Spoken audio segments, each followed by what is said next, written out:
Radio Libertaire 89.4, la radio sans Dieu, sans maître et sans publicité de la Fédération anarchiste, en direct de Saint-Imier, des rencontres internationales de l'anarchisme.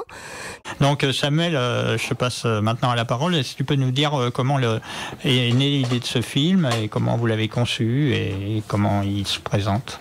Oui, bien sûr, les conditions de production de ce film sont déterminantes pour le comprendre, puisque c'est un film action. C'est-à-dire que c'est un film de l'urgence, c'est une forme de ciné-tract, même s'il ne propose pas une ligne immédiate, il se permet aussi de faire des détours en 10 minutes, mais d'aborder plusieurs points de vue. Alors les conditions de production sont celles-ci, c'est dans le cadre d'un atelier qui visait à tester un nouveau logiciel de web documentaire. Voilà, donc c'est comme ça qu'on a abordé le film autour du thème de cet atelier qui était « Vive la crise !» point d'interrogation. Alors là, j'aimerais donner la parole à Yanis pour qu'il nous donne la première phrase qui a ouvert le film, parce que c'est ça qui nous a amené à cette réponse sur Vive la crise, point d'interrogation. Bien que dramatique, la situation en Grèce n'est pas une catastrophe, c'est même une chance. Voilà, c'était effectivement un excellent point de départ pour nous.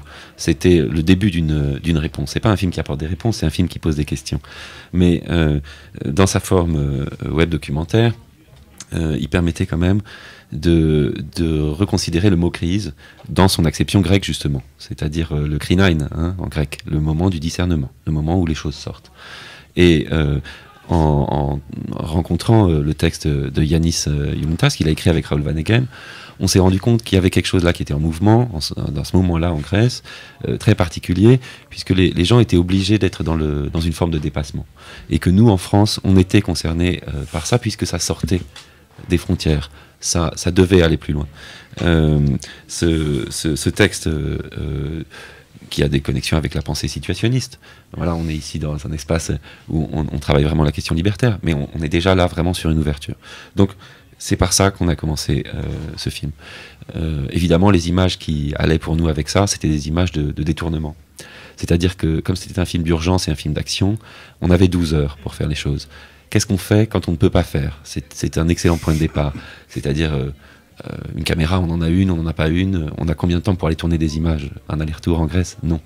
Alors les images, elles existent déjà. Elles sont produites massivement par les télévisions, par les médias de masse, par Euronews en l'occurrence, qui renvoient à une image très blessante pour le peuple grec, c'est-à-dire très simplificatrice, d'une violence qui n'aurait pas de sens, d'une violence obstinée, mais qui n'est pas orientée. Alors on les a prises, ces images-là, on les a détournées, on les a retournées, et on a simplement apposé le texte de Yanis Yountas et de Raoul Vaneigem sur ces images-là. Voilà, ça c'était ça pour répondre qui a démarré ce film. Ensuite, ce film a pris corps d'une façon assez simple, en 3 parties. Il nous a fallu aller au cœur, pour nous, théorique du problème, au cœur politique. Et les films, c'est aussi des aventures et des rencontres. Là, c'est une autre personne qui a été un vrai appui pour nous. C'est la rencontre avec Stathis Kouvelakis, qui avait publié un long texte de 5 pages qui problématisait de façon politique ce moment-là. Il y a plusieurs moments aussi. C'est un film d'un moment. À partir de ces 5 pages, Stathis a accepté qu'on fasse une traversée de son texte et qu'on en garde 5 phrases. Voilà, c'était un petit peu audacieux.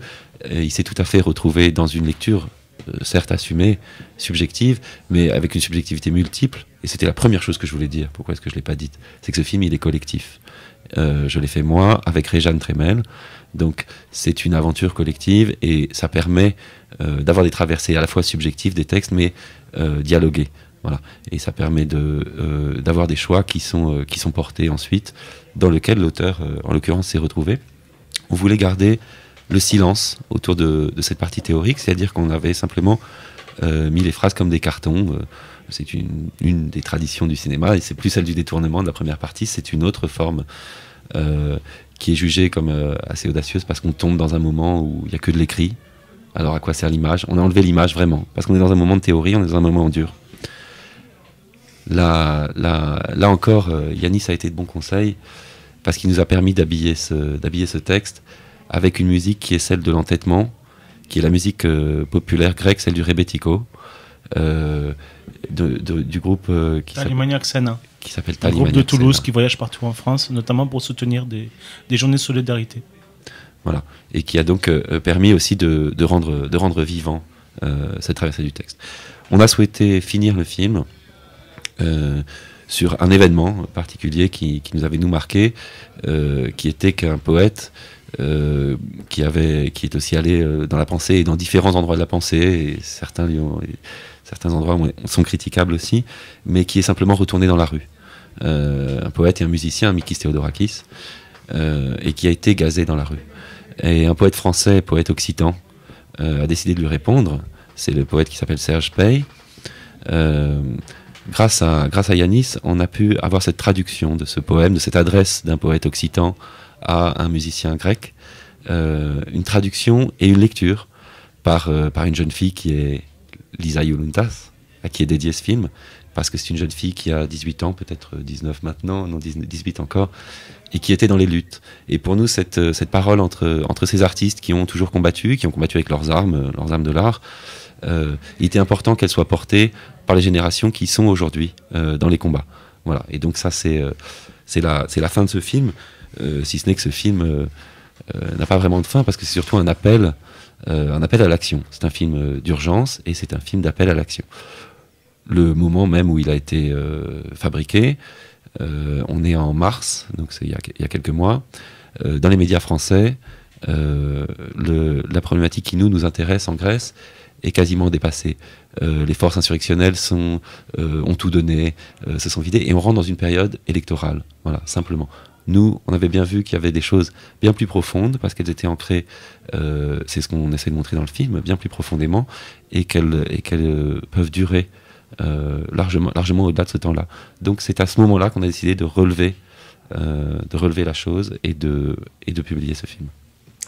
Je reviendrai un tout petit peu en arrière. Qu'est-ce qui a déterminé le choix du poète occitan? Parce que c'est quelque chose qui m'est assez cher, personnellement, l'Occitanie, tu vois. Et vous avez fait ce lien entre l'Occitanie et la Grèce, entre ces deux poètes? Le lien, c'est d'abord eux-mêmes qui l'ont fait. C'est-à-dire que Serge Pey s'est adressé, c'est pas nous qui lui avons passé commande, il s'est adressé à Mikis Theodorakis. Et il lui a envoyé ce texte-là, où il le décrit retournant dans la rue, où il le décrit en confrontation avec les forces de répression, et il le décrit rencontrant les gaz, les armes chimiques aujourd'hui, et étant encore capable, abîmé par ces armes, dans ce face-à-face, de rêver d'une Grèce qui soit celle dont il a toujours rêvé sans doute. Voilà. Et ça, c'est tout à fait nécessaire. Alors, c'était aussi un appel à la musique des mots, parce que Serge Pey, c'est quelqu'un qui écrit mais qui interprète. Hein. Et donc, là, c'était encore une audace qu'on a eue de faire interpréter son texte. Mais comme je l'ai dit, c'était par quelqu'un qui est dans les luttes, donc qui peut porter cette voix.